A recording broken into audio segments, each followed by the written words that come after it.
This is the Horse Radio Network.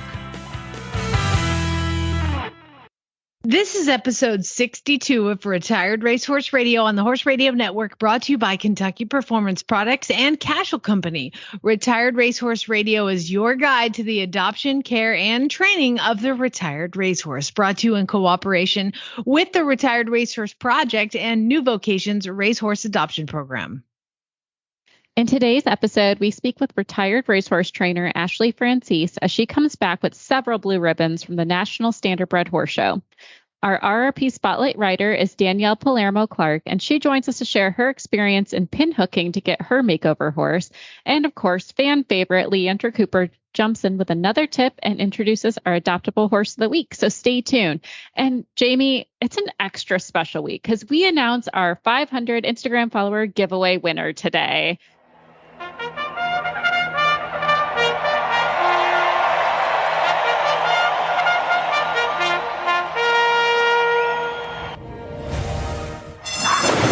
And they're off on Retired Racehorse Radio, the podcast that is your guide to the adoption, care, and training of the retired racehorse.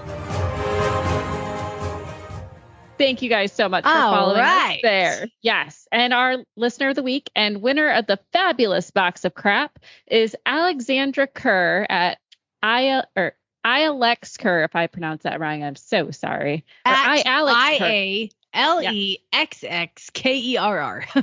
There you go. Congratulations, Alexandra. I will message you to get all of your shipping information. Follow us on Instagram and Facebook to see our next giveaway. Now back to the show. This is Jamie Jennings, and I'm in Norman, Oklahoma. And this is Joy Orr in Detroit, Michigan, and you're listening to Retired Racehorse Radio. Jamie. Yes. What kind of shopping habits have you started during all of this crazy? Like, what are you doing? I bought a new horse. He's beautiful, although he's got some issues. He's a crypt orchid. He's got some sort of swollen leg syndrome, but also seems like he's got dead doll eyes. He's a little stiff. Yeah. So no, I bought a ginormous. I didn't realize it was going to be so big. I bought a huge, basically fiberglass horse off of, where else would you shop for something like that? Facebook Marketplace. Why? Because all I have to ask is why. I know, it's so funny. The comments were, oh my God, I want to have that in my living room and sit on it. No, you don't, because it's pretty creepy. But I teach clinics. Haunted. Yeah, I'm a Monty Roberts certified instructor. And when I was taking the courses, we had a giant fiberglass horse at Monty's farm that we use for learning how to handle lines, learning how to tack up. The procedure for tacking a starter horse is very specific, and you have to do it very specifically. And so it's just one more thing in the way of being able to successfully teach clinics here at my farm, at Flyover Farm. So that is why I got him, although I did not know he would be so big. I mean, it's huge. You have to put him in a horse trailer to haul it anywhere. You know what? My dear husband drove him all the way from like an hour southwest of Dallas all the way here to Oklahoma. It took him about 5 hours with traffic. And basically it looked like a dead horse was in the bed of the truck. He just laid him down on some towels. And it's funny. He did blindfold him too to protect his forelock because he does have hair. Oh my gosh. Yeah. And the problem is I didn't, it said he was 15.3 and I was like, oh, 15.3, that's a good size. Yeah, his head is straight up in the air. So to actually practice bridling, I'm going to have strung. He's just off the track. This is wonderful. Exactly. He's head straight in the air. So to actually get a bridle on him, I have to stand. I'm going to have some sort of mounting block or some sort of step ladder to be able to even bridle him. He's so huge. I had no idea, but it's pretty awesome and pretty creepy. And there's a lot of things physically. Did you name the haunted horse? We did name him. I let my husband name him, and he named him Steve. So we have a giant like a creeper. Plastic creepy Steve, but bless him, he's gonna go through the hands of a lot of people hopefully when they learn the procedure for tacking. And I mean, what a better way to have a horse to stand completely still than one that's there you not go. alive. You rarely have that opportunity. I mean, I'm still trying to get my horse to stand completely still. Well, you know, poor Duke. I have a Duke who's 28 years old, and he is always the one who has to kind of do this job when people are learning, and he just stands there and he takes it. Now I can give Duke a little break because we have Steve. I bet he loves creepy Steve. So far, the horses have not been super excited about Steve. So right at this point, until I can introduce them all properly, Steve is in the garage. So now when you walk out in the garage, he scares the bejesus out of you. You're like, ah! It's like, I know he's there, and he still scares me. But we'll get used to him. Now, speaking of horses that are alive, Joy, I hear you are back in the saddle, I guess. Yes, it's been a long time coming. I spent a long time on foundational groundwork with my horse. By that, I mean like almost 2 years with riding here and there, but there was just a lot of gaps, like safety hazard gaps that needed to be addressed. And it's all paid off. She's like a whole different horse. It's been really lovely getting back in the saddle. Although we have some new habits that have been interesting. So my horse is like, I lovingly call her a cinnamon roll. She's a 16-hand, fairly chunky, easy keeper thoroughbred. And so she looks pregnant right now when we ride. And she has like meat sweats basically by the time we tack them up. But it's not anxiety. Like she's chill as a cucumber right now. It's just the fact she gets hot very easily because she's fat. August. It sucks everywhere. Yeah. So we're riding. Everything's going good. And she used to be evasive with any type of cardio, much like myself, where she would like spook at things. And now it's more like she's learned in dressage. If I just go to X and I halt square, she'll get off. So she beelines and halts at X and sets herself up like, all right, I did it. I did the test. I was like, we literally have been here for 5 minutes. Yeah. Like, you got to keep going. Keep going. And now the new one, there's a tarp in the arena that has shavings on it because it's, it's kind of a more like family barn. It's not super showy. And most horses would be terrified to step on the tarp. My horse has been trying to climb into the sawdust pile to avoid trot work. Oh, bless her. So I have actually hired Louise Robson, who was on our last episode, to give us some pointers. So Astrid will be learning from the Queen's trainer on how to get it together and embrace cardio the same way I had to on the Stairmaster yesterday. Yes. So it's been a fun journey. We're ready to get into action. Bring her in your house and let her see what you do. That, or she could become the next Steve. She probably would rather be creepy Steve. As long as you can continue to feed her snacks, she'd rather be Steve. Well, I'm glad you're getting in some lessons and you're getting some stuff worked out with her. So that's great. Yes. Our goal is to hopefully do a dressage test in December as a Christmas gift to myself. I never said we were going to do well. The goal is just to finish the test. That's absolutely. The goal. The goal is to finish with a number and not a letter. That's what I always say. Exactly. Well, before we talk about other goals that we're going to have, let's hear from our title sponsor, our friends at Kentucky Performance Products. This Nutrition Minute is brought to you by Kentucky Performance Products, the company that simplifies your search for research-proven nutritional supplements at kppusa.com.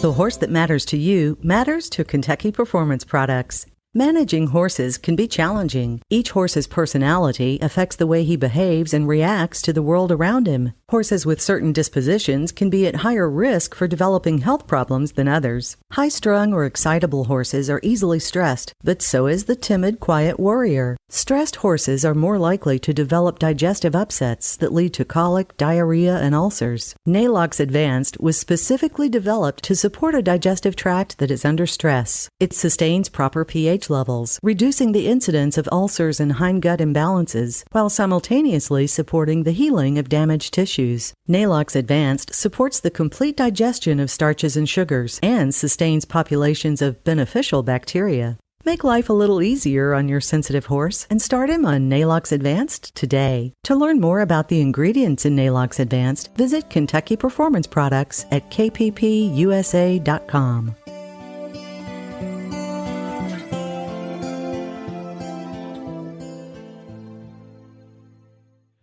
Well, Jamie, I'm super stoked to have Ashley Francese on. I've been trying to get her on this show for so long, when the universe has finally opened the chance for her to join us today. She's a riding instructor, saddle fitter, and freelance rider. If you read Horse Nation, you've probably seen a few of her articles. She's uniquely retrained standardbreds and thoroughbreds, so she's obviously a wealth of knowledge for the show. And you can find her showing Western dressage and trail with her herd of retired racehorses. Welcome to the show, Ashley. Oh, thank you guys so much for having me on. I'm so excited to have you. I feel like we've been in the midst of having you on for, what was it, like 2 months? It's just, you're such a busy gal.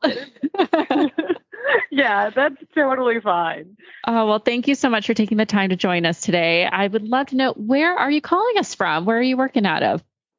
I just got home from teaching a lesson and I'm back on my farm in Carlisle. Okay. Pennsylvania. Okay. Our producer and basically our boss has been traveling on a road show, and he was in Pennsylvania recently. So that's very cool. Small world. Oh, yeah. I just got back from New Jersey over the weekend. And so which is actually where I'm from. So it was nice to be home. Very nice. And I am so excited to get into the Standardbred show because it was very successful for you.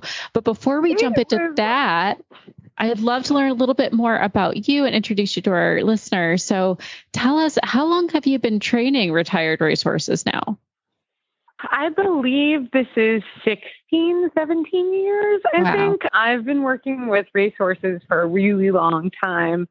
I had one that I retrained when I was a teenager and loved him thoroughbred and loved him very dearly. And then when I got back into doing training really seriously, I decided to focus on thoroughbreds. And then about 5 years ago, I met my first standardbred, and that kind of opened up a different type of racehorse to come in. I'm so honored. Again, I just need to probably have you on the show 3 to 5 times just for the wealth of knowledge you're probably carrying. I'm sure the burning question that most people could think of is, what are the commonalities between both standardbreds and thoroughbreds you found, and what are the major differences in training them?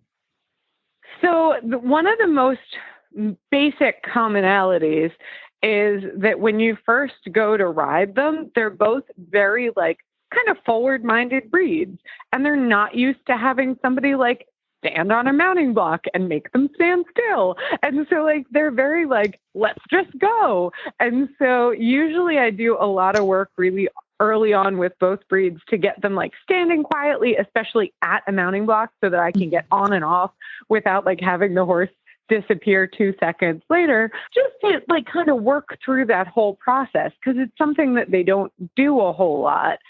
And then one of the other major things is that in their work, they kind of use bits differently. People always have these misconceptions that the horses pull into the bits when they're racing, but that's not exactly true. But the way that they react to a bit is different than the way that we want them to react to a bit when we're trying to get them soft and supple in the dressage world. And so I do a lot of work early on with both breeds to kind of get them a little bit reacting more to the bit in the way that I want them to now that they're performance horses, and a little bit less in the way that they used to when they were, in some cases, very successful racehorses. So I'm okay, we're going to have a little bit of a difference there, even though I'm going to try to allow you to still do the thing that you know how to do. So those are the two things that I find most common about both breeds. And a lot of people, I'm sure, would go immediately to the differences that standardbreds have a reputation for being a little bit chiller, whereas thoroughbreds have a reputation for being a little bit hotter-minded. I think I've worked with so many of both breeds that I don't really get into that much of a generalization, because I've worked with a very chill thoroughbreds and very hot standardbreds. And so I'm it kind of goes either way. And my herd, they live together. So they all just my standardbreds canter around with my thoroughbreds and they race each other. And it doesn't, there's not quite as much of a line, at least in my own life, as I think some people have in their heads. That's nice to know that it is more of a stereotype generalization. So really, at the end of the day, it's kind of finding the right horse for you. If you're on the search of adopting a next racehorse, whether it's a thoroughbred or a standardbred, it's finding that right personality for you at the right level for you. And if you have a preference on the breed, that's great. But if not, and you're open to it, it sounds like the options are endless. I do honestly think that it's a stereotype that really hurt both breeds, both from a thoroughbreds are hot, so of course you don't want that if you want a kid's horse, and also from the perspective of, standardbreds aren't capable of doing X and Y and Z. So you don't want that. You want a thoroughbred so that it can be sportier. And that's just patently not always true. Like standardbreds at big shows, cantering and jumping, and they're just as athletic. And it's just like sometimes if you just write them off as just being like really chill and they only trot and they work with the Amish, like you're missing a whole breed of horse that's fabulously athletic. And so I kind of think that the stereotypes hurt both breeds. Ashley basically just created the banner of why we have this show. So thank you. Thank you for contributing that today. Crazy. And your standardbred actually proved against the stereotypes at the National Standardbred Horse Show. Tell us a little bit about your standardbred and his incredible story, because he really was an underdog. Oh my goodness. I can't even talk about James without crying. So in 2019, I met this horse. It was in December 6th in a kill pen.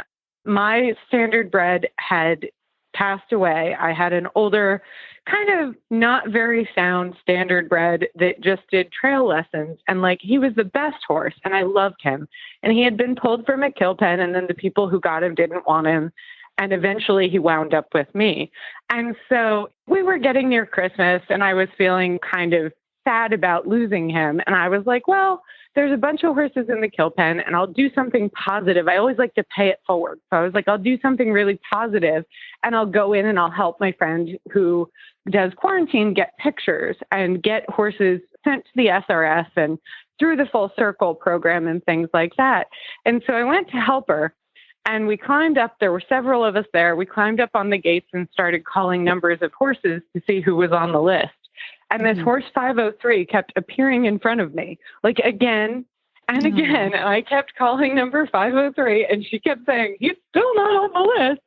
And eventually, when we started pulling horses to take photos of and jog videos and things like that, I pulled him out of the pen without a lead rope or anything, just grabbed him by the halter, and he followed me like a big giant puppy dog.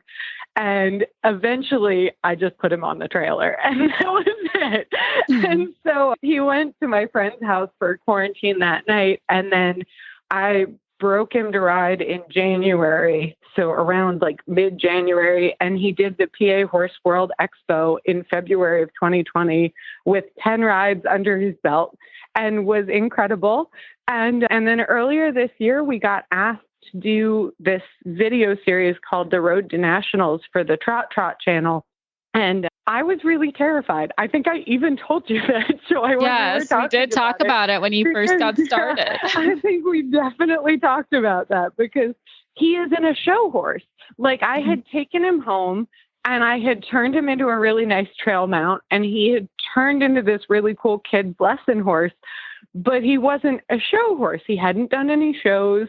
And I was like, how much can I ask of this horse? I found him under dire circumstances.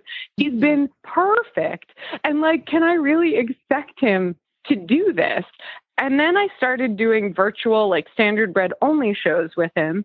And he started bringing home ribbons. And I was like, And then we started doing local shows, but in open company, against quarter horses and warm bloods and thoroughbreds and things like that. And he won just about everything, just first or second in every class I put him in, from Western dressage to mountain trail to competitive trail obstacles. He would just kind of look at me okay, hold my beer. And he'd take home ribbons, and I'd be like, oh, okay, so I guess we're going to the national show. So he won all 4 of his Western dressage classes at nationals and got high score, as well as an award for being well turned out. And he brought home everything, and a grand champion ribbon. And like, I just was over the moon, floored by how well he did and how well behaved he was for his first like giant show he'd been to. That's absolutely wild, especially because, again, we talked in like, I think late spring about this. You're like, I don't know if this horse can be a show horse. I don't know if it's worth putting him out there. And he comes home with all these beautiful ribbons, and we'll definitely post the photo on our social media so you guys can see. And like, he even looks like he's so chill. Like he's like taking a nap in these photos. And like, I'd be screaming if that were my horse right now. But then again, like she's a potato. So like that would be a big deal. He was literally like just looking at them like, did you get my good angle? I know my booty's kind of large. Like he was so chill about everything. He was really well behaved the whole time. His first show was May 26th. Like I just can't, that is such a compressed timeline. And he was like, I got this, like it's fine. But you're not necessarily a stranger to a compressed timeline. You've done the Thoroughbred Makeover as well in the past. Oh yes, I've been doing the Makeover since I think 2016, if that's correct. But I usually like take rather hard horses. My 2019 horse, Harper Valley, who I love dearly, and he's amazing, but he was a homicidal maniac at one point. He's gotten a lot better, and he's like delightful now, but he was not the easiest horse. They actually made like my shipper sign a thing that said that they would not bring the devil horse back with him. So he's difficult. So like with Riley, it was kind of the compressed timeline. I tried to think of the Makeover as almost like a speed bump along the way to his eventual fame and success, and not like that he was actually going to do well with that. But with my other horses, I don't mind so much training on a compressed timeline. With Rye, it was like, well, we're definitely not going to be able to go and be competitive. So we're just going to take this as like take in a big show atmosphere. And then like 2 years from now, when you're actually mature and able to handle your emotions, we can actually be competitive. Wow. It's definitely no easy feat either way, whether it's just having a few months like you had with James or having the 9 months of the Makeover. That is a testament to your training skills as well. So definitely you deserve everything that's come your way. You put in the work. I would love to ask a little bit for our listeners to learn about what the National Standardbred Horse Show is. And if someone does have a standardbred, how can they qualify for that? So it is like they always call, and I agree with it, the Retired Racehorse Project Thoroughbred Makeover, like the happiest horse show ever. This may give it a run for its money. I've been to both now, and I'm like, these are the happiest people I've ever met at either show. And I feel like, again, the commonality is that both thoroughbred people and standardbred people really care about their horses, and they care about promoting the breeds. And that is so much more important than like who's winning and whether or not you got like a nice ribbon and whatnot. Like it's just the actual mission is so much more important. And I think it makes both shows really fun. So Nationals is in August, like mid-August, and it's in New Jersey at the Horse Park of New Jersey. And it's just amazing. Like they have every class you could possibly want to do. Like there's regular dressage, there's Western dressage, there's speed events, there's driving, because of course they're standardbreds. And then there's like lead line classes. One of the most fun classes this year was called the bucket bitch class. And like basically it's for anybody you bring along who's not a rider and who's never won a blue ribbon. And they dressed the handlers and horses up in costumes and then like made them ride a trail pattern, but like a very simple one. And you could have your like person on a lead line, or they could be by themselves. And it was like this whole class for like those people who come to shows with us and are just helpers. And like, it just really celebrated them in this really fun way. And there's a ton of walk trot classes or walk pace if you have a pacer, which allows you to be able to show your horse even if your canter's not there. And I think that was something that I had never, like thinking of nationals, it's such a scary word. And I was so worried about taking James because he's kind of green. But there were so many options for like if your horse is still a little bit greener. So I think it's one of those things that like if you have a standardbred, don't be intimidated by the term nationals. Like plan to come. And even I met a ton of people this year who were a little bit intimidated and didn't bring their horses, but they came and like took a vacation and watched the show. And they were also buoyed by like what they saw there, that they were like, oh, we could totally compete next year. And I shouldn't have been cowed by this. And so like, it's just this really friendly vibe. And like, I just can't wait. I have a bunch of my students wanting to come next year because they're just so thrilled with the fact that like it wasn't scary and intimidating. And it was just like a really welcoming environment. I love that's really what we need like throughout the equestrian community, like these fun shows that celebrate the horse, celebrate the rider. It sounds like it's a very good party. I feel like I need to make a trip next year to come check it out myself, even though I don't have a standardbred, but it sounds like a fun party for sure. Yeah, you could totally ride James. Like, come, you could do an English class on him. It would be so much fun. She says that now, Jamie, until she sees me ride. No, you are invited. Like, just, it's totally fine. It would be so much fun. I love it. Well, it sounds like it's an amazing time. It sounds like a great example. And it's amazing that there's something for standardbreds, because I think a lot of times thoroughbreds do get celebrated over them. And they're just as important. They have an equally hard job, and they're coming out of retirement as well, looking for that second career. And this is just a fabulous way to celebrate it. So congratulations to you and James. Thank you so much for sharing your journey with us. I'm sure there's more to come. If people want to follow you, where's the best place to do so? So I am on Instagram as Francese Horse Training, and then also on Facebook as Smart Saddle Fit and things like that. So that's always a good way to kind of keep up with what my boys and I are doing. I have all geldings right now. So it's literally like an entire herd of men and then me. That's a good way to do it. Right. Sounds there. like my biggest nightmare, but I'm a mare person. So. Thank you so much, Ashley, for coming on today. But I have a lot of like late cut geldings. So like it would make it hard for me to have a mare in the mix because some of them are very silly. The one thing I will say that like I have been jaw dropped about being around like a ton of standardbreds this past weekend is how much money they make on the racetrack. Like there were horses there that were millionaires, like they'd won like $2 million. And it's just like, it just drops. They're like, how much money did you make, buddy? And they're just like, oh, I'm fancy, like hair flick. They race so much longer. They have an opportunity to race so many more times and make that a part of their life because it's not quite as physically punishing on them as galloping. So that's awesome. Congratulations.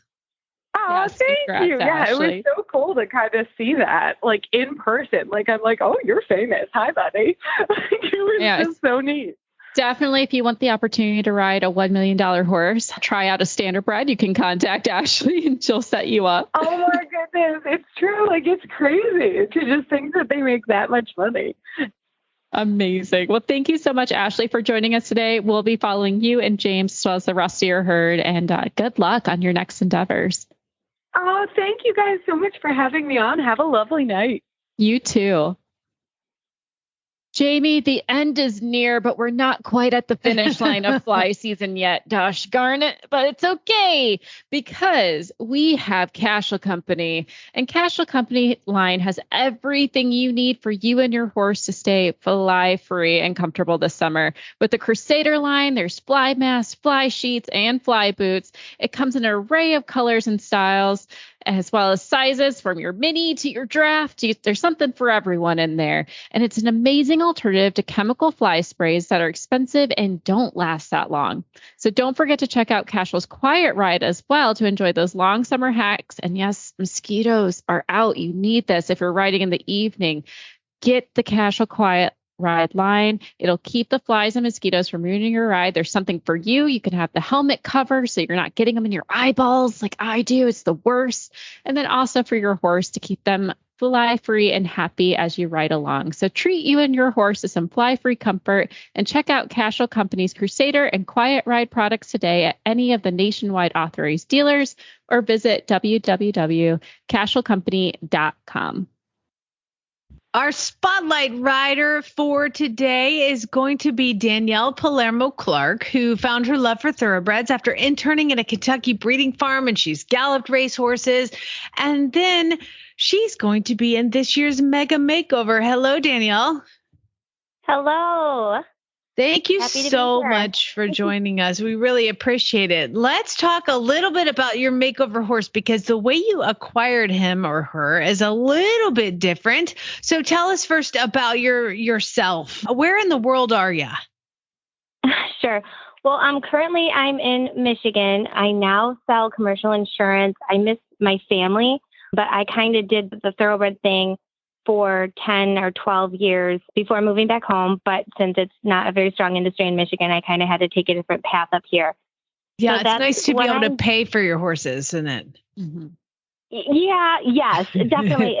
The flip side is not having enough time to ride as much as I'd like to, Mm-hmm. which I'm not used to, because funny enough, when I was riding full time, I continually, I always rode my horses also. So I don't know why this office stuff is so exhausting, and I come home and I'm like, oh, Story of my life, No. Danielle. Story of my life. Yes, we've all been still not there. adjusted. It's all, I think, do you do it before work? Do you do it after work? Do you do it on the weekends? What do you do? Yeah, I know it's exhausting having an office job where you have to focus on one thing, and then you want to get out there and play with your ponies. Now, you are going to the makeover this year. Tell us a little bit about your makeover horse. Sure. So my makeover horse, I called Jack. His jockey club name is Top Secret Indy. I actually bought him as a short yearling out of the January Horses of All Ages sale in 2016 with intentions of pinhooking him. Yes, the All Ages sale is at Keeneland. And then I brought him back to Fasig-Tipton October yearling sale to pinhook, and he failed to meet his reserve. So I brought him home, and I was very nervous as I had taken out a loan to purchase him. He wasn't that expensive for in the grand scheme of things, but it was very expensive to me. So now I'm stuck with this horse. And long story short, I still have him and I love him, but we can get into the details of what happened afterwards. So the pinhooking is, for those who might not know, explain a little bit about what pinhooking is. Sure. Pinhooking is when you take a horse that you think is going to be worth a bit more, either based on the pedigree is going to spike, like you kind of have inside information, or you see a physical that you think is really going to blossom, or the female, something about this horse you think you're going to be able to make quite a pretty penny on. So people typically, your target pinhooking range is probably between 75,000 and 150,000. And then I've seen some success stories, but my budget at the time was 20,000. So that can get a little bit tougher. He's a take charge Indy who, although he ended up being the leading first crop sire for his class that year, and then second for a second crop and leading third cropper. When WinStar purchased him back, they were kind of ugly horses, and he didn't have any runners. So they did not sell very well. Those first yearlings did not sell very well, but they did end up being very talented runners. So pinhooking is kind of a weird thing. So basically you buy them with the intention of selling them at the next auction, hopefully getting some more when they've got a little age, a little growth, maybe a little bit of word about their bloodlines getting a little more popular. So you bought him as a yearling, and then you didn't sell him, and then did you say you bought him as a weanling or as a yearling? I bought him as a short yearling. So I bought him in January of his yearling year. So they call that a short yearling. Sure. Because he's technically a year, but not actually. So if he didn't sell, and then you've got this horse, to be eligible for the makeover, he had to go into training at some point. So did he do that? Yep, he did. So I have this horse now, and I gathered a bunch of family, friends, some word of mouth, some online advertising, and I ended up creating a partnership to be able to afford to run him. And that's typically the next step. And So I actually broke him out and did all of the training up until I sent him off to basically a trainer in Florida.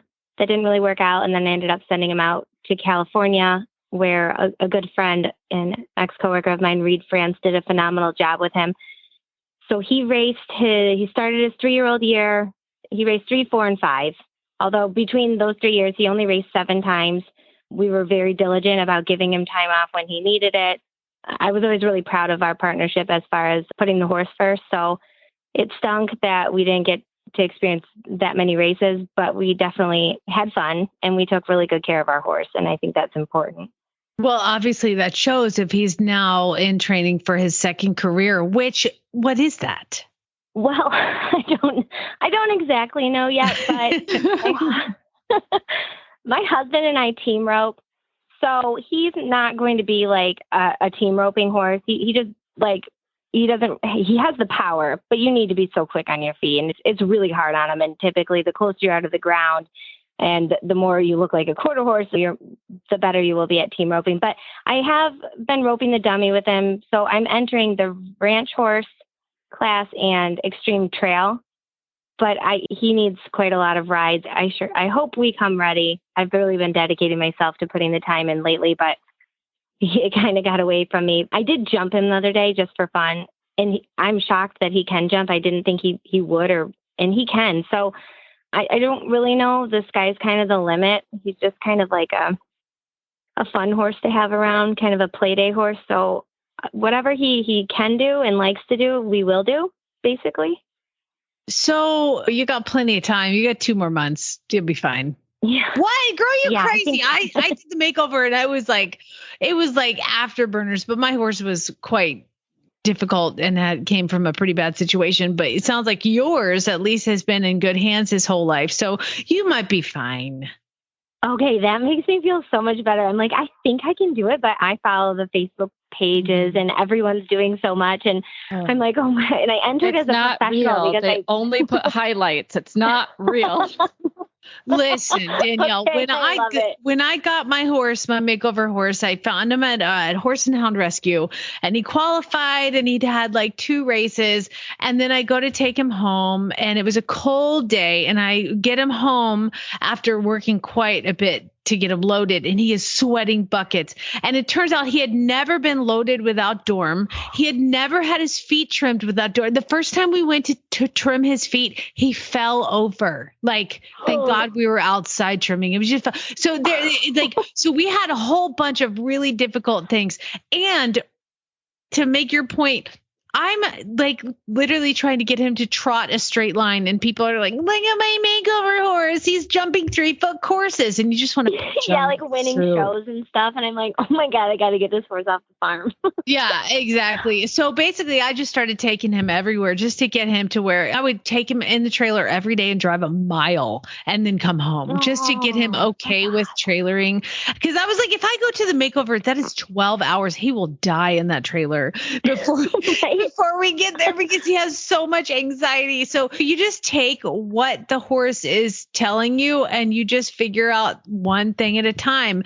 And we got there and we did. I just had big girl pants on and decided that I was going to do the freestyle, which I worked incredibly hard on. And then I'm also an eventer, so I decided to do event. Well, that's like training a horse for 4 different things. That was a terrible idea. Looking back, I would have just focused on one. If I can give you any advice, it would be to focus on one thing, because you're so busy when you're competing several days. And if you can just like settle down, focus on one thing, and then go with that. If you want to be successful, if you want to go out there and just like experience all of it, then do it all. Like, awesome. No, I appreciate your feedback. Like I almost didn't, and I was deciding between trail and ranch horse, and I've had him out and about a few times.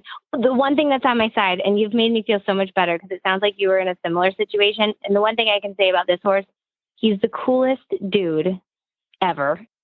Hardly anything phases him. He's super easygoing, sort of. It depends. He does seem a little more high-strung than some of the quarter horses we get around, but they're like highly experienced horses. They've been to 1,000 ropings, and so remember, they didn't start like that. They did not start like that. Exactly. So that was my when I go forth from my experience, I tell people just pick one thing and focus on it. I could have done a lot better if I had just focused on my freestyle, but I had to split my time training for a couple different things. What was your freestyle? Girl, I'm not going to lie. I crushed it. Okay. I killed it. Really did. I wish I could say she was just stroking her ego, but she actually did. I dressed up. It turns out that the scoring, they took out the art, kind of like the flair of it the year that I was there. So it didn't really matter what the music was. You had to just get these things done. But I was dressed as Katniss Everdeen on a 4-year-old thoroughbred, and I cantered around and shot bows and arrows at targets and popped balloons while I was shooting them. And I hit every target and I got 11th. You are kidding me. On a high, like on a nervous, like, wow. That's impressive. You really brought that horse along. I did. And now he's doing great. Now he went on to go be a hunter jumper, and they just love him more than anything in the world. So I did good with the horse, and I didn't care about the placings because, as Joy said, like, I achieved what I went to achieve. And that is what you have to look at when you look at the Facebook page for, I'm just going on about this, about the thoroughbred makeover trainers.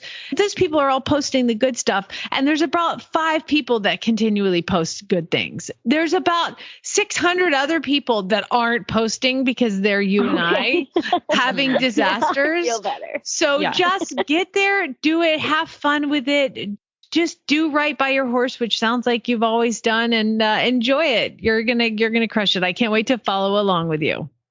Oh, I hope so. I hope we don't embarrass ourselves, but we'll have fun. We'll have fun either way. And I'm putting it out there right now. We might embarrass ourselves. So now I won't be so You know what? If you embarrass yourself, record it, and then you can post it on Facebook for a lot of laughs. And so it doesn't matter. Either way, is a Facebook page for that, just so you know. And it's very loved. You're kidding. It makes us all feel good about ourselves.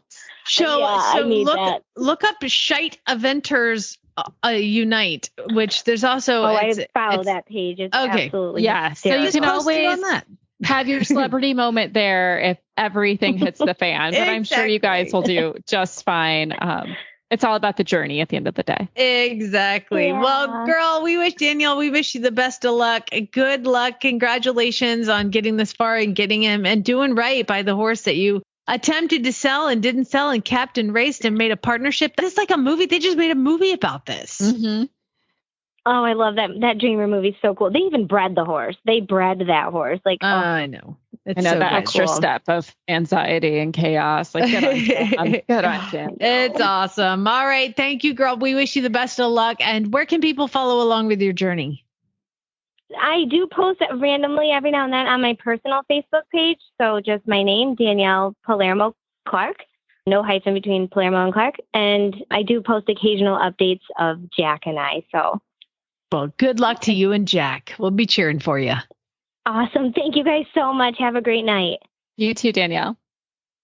It's the time of the week where we get to hook up with Leandra Cooper, Leandra, we got to hang out last week in Lexington, Kentucky, when my boss went on a road trip and we had a dinner, and I flew into Lexington and you came, and we got to sit and chat about some thoroughbreds. And it was so good to put a face with the voice. Absolutely. Same to you. I had a blast. That was really fun. And of course, Sarah had to drag her out of there because I kept asking questions, just like I do here on this show. And we have yet another question for you, one that we did not cover last week in Face to Face. All right, let's hear it. A lot of horses come to me off the track, but they go to a rescue first. And sometimes they come to me sooner rather than later, as far as in regards to their time on the track. But you guys get a lot of horses kind of directly off the track and give them some rest. My question for you is, what is your protocol with shoes? Horses that come off the track, if you don't know, they come with racing plates. They're racing shoes. They have toe grabs. They help them reach forward and grab the dirt and pull. Well, unfortunately, that doesn't work for when you're doing a performance horse because it can cause some injuries when they make turns. And so some of the horses that come off with racing plates, you got to get those things pulled. So what is the protocol at New Vocations for horses when they come to you? That's a great question. I always explain it like wearing cleats, right? Like a lot of people can sort of understand that from playing sports or whatnot, that these horses are basically coming to us wearing metal cleats. So you can imagine just standing on, for example, the cement ground in our barn, or even like trying to navigate rocks when we start them in the round pen, when you've got little spikes, basically. That can be really difficult and can put a lot of pressure. So the smaller area, the more pressure that they feel from it. So when you have a cleat, that means especially on the toe there where that toe grab is, there's a ton of pressure being applied. So you're absolutely right. Number one priority is getting them off because they're not necessary for this career path. And just so people know, if they don't already, for, say, example, show jumpers, you might put in studs. So they might have similar things, but even then it's just as important. Like you always take the studs out right when you get back to the stall, because their feet, of course, you can't have a horse without feet, no horse. So we try to keep that in mind. Like we want them to start working into the round pens and all of that, but every horse is going to be different. They're all individuals. Some of them have poor hoof wall, or some of them have very little sole. And it's really hard to read that, especially if you're just somebody who's maybe new to horse ownership, or you always just sort of rely on the professionals, your farrier and your vet and whatnot to read those sort of things. Or even if you do know a lot about horses, sometimes, like, believe me, we've taken a lot of foot x-rays, and sometimes you just can't always anticipate what's going on in there. So it's really important to treat each horse like an individual as far as their threshold for what they can take and what they can't. So number one, it's important to take off the grabs because they're not needed anymore. And usually they're aluminum shoes, so they're going to wear down pretty quickly anyway. You want to switch them out of that. When we're switching them, I would say our default protocol is to put front shoes on them. And we rely on our farriers, who we absolutely adore and we trust. It's really important to have, equally important as having a good working relationship with your vet, to have a good working relationship with a farrier who you trust, who you think does right by your horse. Because in these situations, we leave it up to their capable hands in making those judgment calls. And we're very lucky because the number of horses that we have and just the different rotations means that we get to have our farrier out every single week. So once a week, they just plan on being in our place. So that means for us, to say we switch a horse to just steel fronts, right? We pull the plate, now they just have steel front shoes, and we pulled their hind. So if they came in hind shoes, now if they're having a really hard time navigating that, they're really footsore, the last thing we want to do is end up giving them a bruise or something that's going to take months and months to heal. We don't want this to set them back in their training. We don't want them to be uncomfortable, especially at new vocations. We generally have a relatively short time between when a horse arrives at our facility for that retraining process and the time that they go home with someone. So if they're set back by a bruise, especially if it ends up being like a bone bruise, that's no good. That means somebody might miss out on this horse. They might miss out on a forever home. It's just going to take a lot longer. Another horse can't get that stall. So we're always trying to do as best we can by the horse, as quickly as we can by the horse.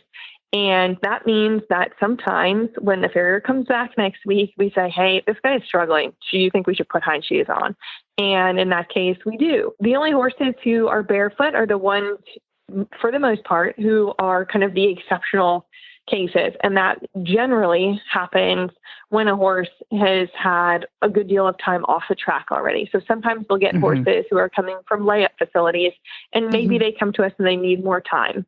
So if they're ideally the horses who are in 24/7 turnout doing some stage of rehab, they are barefoot. It's a lot easier. They're not tossing shoes, which means that hopefully they're not pulling foot off with it. And it's nice for them to just be barefoot and to be a horse. But that really relies on the individual being comfortable that way. And the reality is a lot of these guys have just been used to being in shoes their whole life, for the most part. Obviously not when they're teeny tiny babies, but they've been in shoes for a good chunk of time in their life, certainly while they're training. And navigating different terrain is really important too. Everybody's got different types of terrain. So there are some facilities that are really committed to barefoot, but they also make sure all of their pathways have different graduations and gradients of footing. so that the horses can adjust to it. So they might have a very soft, round pebbles, or they might have like different gradients of it to get the horses used to it. So it really depends. A million different factors in this. But I like to remind people that while there are some horses who just maybe have crummy feet or just the amount of work it takes, sometimes it isn't possible, or with the resources you have, it's not possible to have them barefoot. Many horses with enough time and with proper farrier work will be able to adjust to that, but it takes them a year to grow a new foot.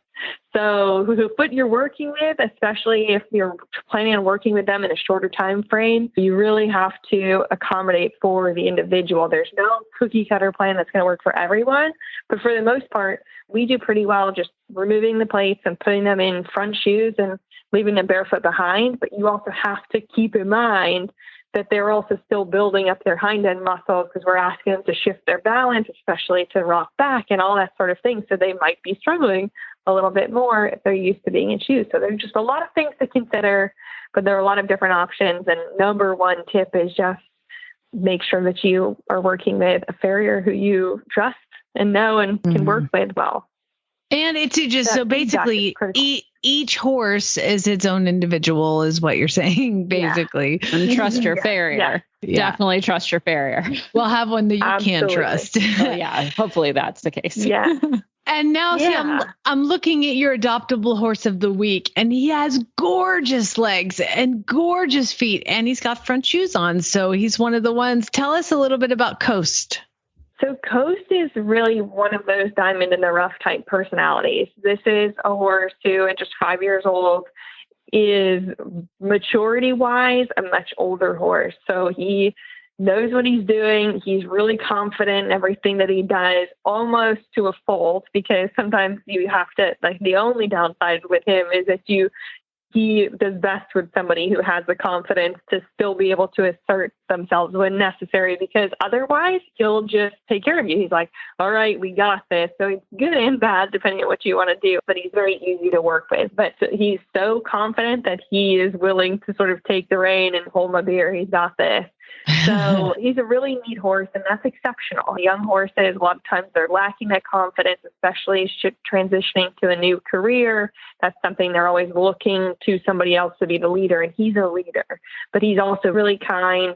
He's the type of horse who's easy to work with in the cross ties. He's easy to tack up. He's easy to get on. You can take him out hacking. So he's a very versatile type. And he's 16 hands, so he's kind of that perfect in-between size. He takes up a good amount of leg. He's gorgeous. He has amazing bloodlines. His sire is Malibu Moon, and those guys we have consistently had really good luck with, being kind and good-looking and pretty accomplished athletes so far, of the ones that we know who have graduated from our program. Yeah, so, you know what overall, I like watching him. I'm sorry, Leandra, is that I think one of the most challenging things to teach a racehorse to do is to just follow your head. Just go straight is the hardest thing to do, and to make a turn while staying kind of fairly straight. And watching the video, he definitely has that quality. He's just forward and nice moving and following his head and kind of doing what he's supposed to do. Yeah, absolutely. Yeah, he's sure-footed and he's a confident individual. He's just kind of fun to work with and refreshing to us as riders too, because like I said, we're just used to working with so many who are massively opinionated or really lacking confidence, or both, massively opinionated because they don't really know what else to do. We get this whole range of emotions. It's nice to sometimes just have one that you don't need to manage all the time. And Coast has just been coming back from an old injury to his right hind hock, which at this point, we're still not really sure how much it will restrict him. All of the vet reports and our follow-ups have been really good. So even though we listed him, we always list kind of conservatively because we don't want anybody to get their hopes super set. But as far as his physical ability, we're saying that he can do at least sort of 2-foot jumps and can probably do a lot more than that. But of course, we both know that a lot of that also depends on how they come back in fitness and through the rehab program and all of that. But he's doing really well. And he's just the right personality for it too, because like I said, you could have some who are really wired and then it's difficult to feel really good about the rehab when they're just trying to touch the sky. And he's not that. He's really an exceptional horse who, even if he were limited, would still have a lot of opportunity because of his personality type. But we adore him and are excited to see what he's going to do in the future with his adopter, whoever that might be. Well, great. You guys can see him, horseadoption.com. His name is Coast, and that is where you can find him. He's a beautiful bay, a 16-hand thoroughbred. So good luck to Coast and good luck to whoever gets him. He looks pretty special. Yeah. Well, thank you. Thank you, Leandra. We appreciate you coming on. Thanks for having me. You can find our show notes and links to today's guests on the website at Retired Racehorse Radio. Like us on Facebook and Instagram. Search for Retired Racehorse Radio and follow somebody at the Horse Radio Network on Twitter at Horse Radio. And also you can find me on Facebook, Flyover Farm, Jamie Jennings, Certified Monty Roberts Instructor. And you can also email me, jamie@horseradionetwork.com. My email is joy@horseradionetwork.com, or find me on Instagram at the Foodie Equestrian. Thank you so much to our sponsors, Kentucky Performance Products and Cashel Company. We could not do this without them. And don't forget to check out all the other shows on the Horse Radio Network at horseradionetwork.com. Darn it. Remember to set your goals high and love to learn from every ride. And spay, neuter, and geld. Bye, guys.